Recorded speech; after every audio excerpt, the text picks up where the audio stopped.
I thought spring was coming, but I was quite wrong because the UK has different plans for us all, I guess.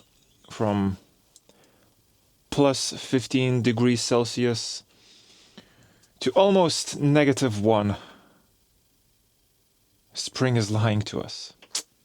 But I thought since I'm working on the van and this idea popped into my mind, I thought, why not? I'm just gonna jump into the back of the van because it's an absolute tip everywhere else while I'm working on it. And I'm gonna talk about it because I feel like it is extremely important to know. Hello and welcome to Productively Mindful. My name is ailandas.sulcas, and today I want to talk about something that I don't think gets talked about very often when it comes to mindfulness and spirituality work. And the majority that do the work, they are aware of this. They are aware of the fact that spirituality and mindfulness is not just a matter of suddenly deciding that you're gonna be a bit more introspective, a bit more looking within yourself to find out the truth of life as it is. There's a lot more to it. And the work that you have to do is extremely difficult because what mindfulness and spirituality requires you to do is slowly, over quite a long period of time, understand the fact that in order to really find the truth of who you are, where you originate from, where we all originate from, the very core of our essence will only be discovered if we completely forgo and forget the lives that have been fabricated by us through our thinking mind. From the very moment that we are born, we live a very inquisitive life. We cannot help ourselves but to be mesmerized by the beauty of life, the innocent mind of a child that sees the world as is, not as a judgmental, experience-based, constructed perspective of looking at things and being slightly dissatisfied with the way they look, the way they sound, the way they feel. This is all based on prejudice, on a predetermined filtering system in your mind that has been constructed over time as you go through life and experience it, and you don't accept non-judgmentally what's happening, all the emotions, on all the events in front of you. We create this life and we start creating it from the moment we're born, but something happens throughout our lives. The longer we are on this planet, the more we are subject to the norms of society. We have to behave a certain way, we have to act a certain way, we have to follow certain rules, we have to be integrated in the society in the most cookie cutter way that everybody does, because that is normal. And having a different approach to life is not just abnormal, but because our lives are constructed in such a specific way, it becomes even difficult to live a different life. When you say to people that you meditate, that you practice mindfulness, that you practice spirituality, everyone instantly thinks that you're a bit like, oh, this guy is a bit like loony, he must be like this hippie kind of tripped out guy that just does weird stuff for hours upon hours, not moving, not talking, not looking at anything, not just super isolated, not socializing with everyone because he's just this meditative figure that is all introspection and no connection. On the contrary, that is not the case when you become spiritual and mindful. In fact, I believe you attract the people that are on the same vibrational wavelength as you are as you progress through your work. Anyway, the usual case, I started rambling, but I want to get back to the fact that mindfulness and spirituality is difficult because we build that construct of life around us, right?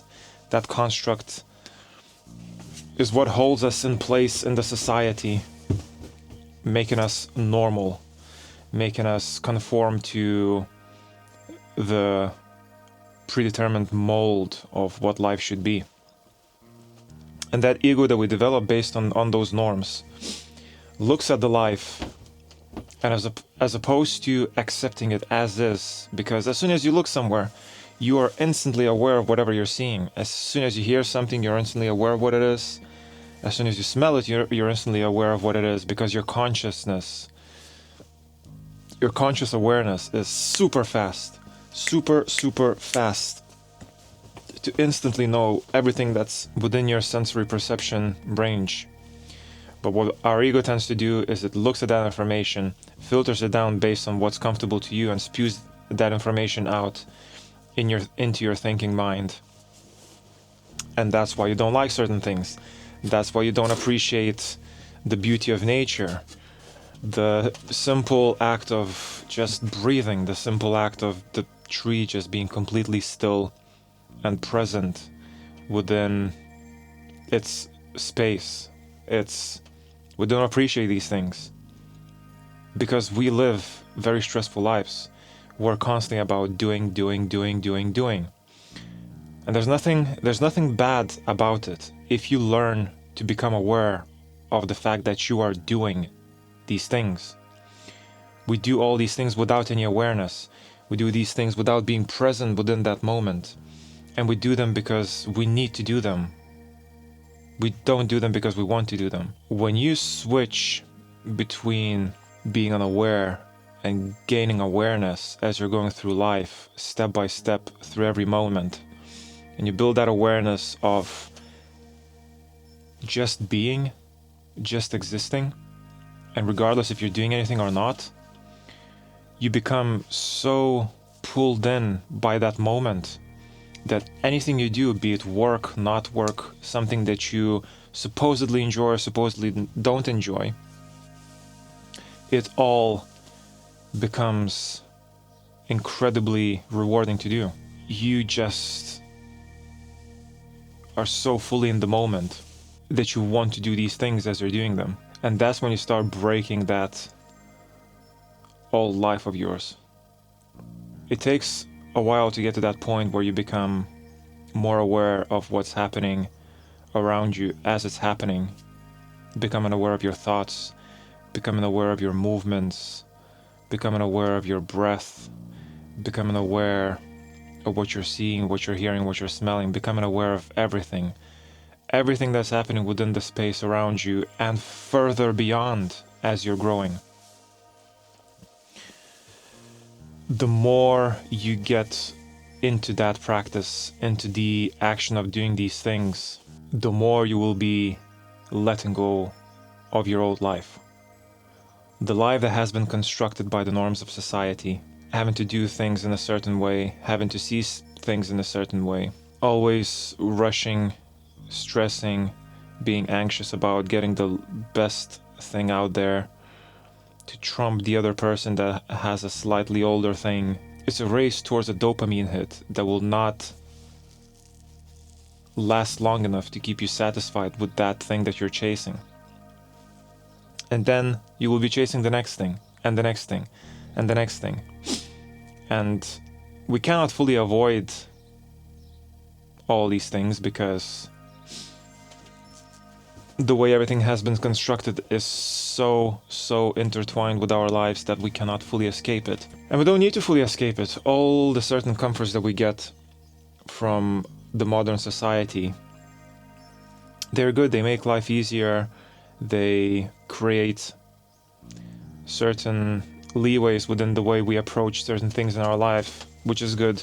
We can focus on other things. Are you truly living though? Are you truly living if you are following what has been predetermined for you? Or do you want to step out of the norms of what society deems to be correct and acceptable in terms of living, to truly find what it is that existence entails for us all, what it is to feel like you're actually living life to its fullest, what it truly means to be yourself, what it truly means to see. The way you're seeing things is filtered by your ego. It is so easy to get confused with the thought that it's you who's seeing things, but it's actually not you. You are suppressed all the way to the recesses of your mind by your ego. Your ego is in control, and it tells you how you see things. You don't see things, it tells you how you see things, based on how you experienced certain situations before, based on what emotions those situations created, and how you dealt with those emotions, if you accepted them or if you store them within you. I want to refer to a call that I had yesterday with one of the people that watched my video about meditation, which I'll link in the top right corner for you to watch. It absolutely blew up and it's still growing, although it's slowed down. But yeah, I had loads of people reach out to me, and they booked in calls. And by the way, if you are interested, I added a few more extra spaces for some free calls. If you want to jump on and have a chat with me for an hour about what's bothering you, what mindfulness and spirituality is for me, and how to get onto that journey, you can click on the link tree below. It's going to have my free booking link there, and jump on and we'll literally just have a chat for an hour. We had a chat yesterday, and one interesting thing that you can do is once you feel a certain emotion, if you want to let go of those emotions and truly become free, one thing that you can do is think about the last time you had that emotion and where did you feel it in your body. For example, that person felt it in their heart, tightness in their heart. What that entails is you have emotional blockades here. We have 7 chakras that go from top to bottom of our body. One of the most important points of your chakras, your whole chakra system, is your heart. And if your heart gets blocked, the chakra flow, the spirit flow within your body will get stuck, and it's not going to flow freely. And if you feel like you have this tightness in your chest or any other part of your body, when you feel that emotion that's preventing you from moving forward and overcoming your old life and moving into a new life of expansion and space and experience of how life truly is, do this very simple thing. When you meditate, and I hope you do, because it's an amazing tool to get a glimpse of what life could be if you were in a meditative state 24/7. When you meditate, spend at least 5 minutes of your meditation focusing on that particular part that's tight. Imagine that you're surrounded by a light, an energy field that's just radiating just around you, just on the surface of your skin, as if you're in this bubble of energy. And when you inhale, you feel like you inhale that energy into you, and the energy goes straight into that tight point. As you exhale bad energy from that point outside. What happens, that bad energy around you, it'll get converted into good energy within this intense field of just presence and consciousness around you.